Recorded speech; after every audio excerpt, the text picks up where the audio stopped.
انگور کا جوس پینے سے ٹی بی کے مرض میں افاقہ ہوتا ہے۔ سیب کا رس پینے سے جگر کی بیماریاں نہیں ہوتیں۔ جو لوگ زیادہ سفید چاول کھاتے ہیں ان کو جوڑوں کا درد زیادہ ہوتا ہے۔ موسم بدلنے لگے تو کچا پیاز استعمال کریں تاکہ نزلہ اور کھانسی سے محفوظ رہیں۔ چنے کے آٹے کی روٹی 2 ماہ کھانے سے جلد کی بیماریاں قابو میں رہتی ہیں۔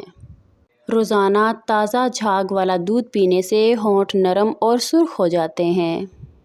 نہانے سے پہلے پانی میں 1 لیموں نچوڑ لیں تو آپ کو کبھی پرفیوم کی ضرورت نہیں پڑے گی۔ جن لوگوں کو وقت پر نیند نہیں آتی انہیں چاہیے کہ 2-4 کیلا کھا لیا کریں۔ جن لوگوں کو قبض ہو وہ سبزی میں ہری پیاز کا زیادہ استعمال کریں۔ ہڈیوں میں کمزوری محسوس ہو تو گرم دودھ پینا چاہیے۔ ادرک کی خوشبو سونگھ کر سونے سے نیند زیادہ پرسکون آتی ہے۔ جس انسان کو زیادہ غصہ آتا ہو اس کا دماغ کمزور ہوتا ہے۔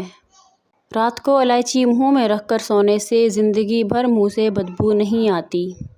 جس بچے کی پلکیں زیادہ گھنی ہوں وہ زیادہ ذہین ہوتا ہے۔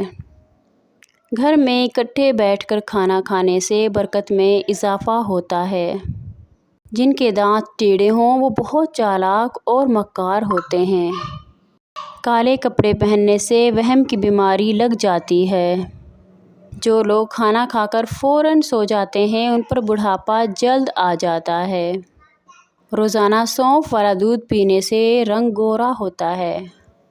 چقندر کھانے سے دماغ کی رگیں مضبوط ہوتی ہیں۔ گاجر کھا کر دودھ پینے سے عقل میں اضافہ ہوتا ہے۔ جو شخص پھونک مار کر چراغ بجھاتا ہے اسے دمے کی بیماری ہو سکتی ہے۔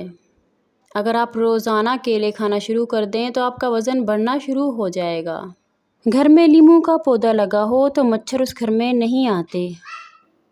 روزانہ کریلے کا جوس پینے سے شوگر ختم ہو جاتی ہے۔ اگر سینے میں بلغم نہ رک رہی ہو تو دودھ میں تل بھون کر کھا لیں بلغم رک جائے گی۔ کدو کے بیج کھانے سے بال لمبے اور مضبوط ہوتے ہیں۔ جس گھر میں بطخ بچے دے وہاں چوہے نہیں آتے۔ نیم کے درخت کے نیچے بیٹھنے سے سستی نہیں ہوتی۔ اگر ویڈیو اچھی لگے تو لائک سبسکرائب کریں اور اپنا خیال رکھیں۔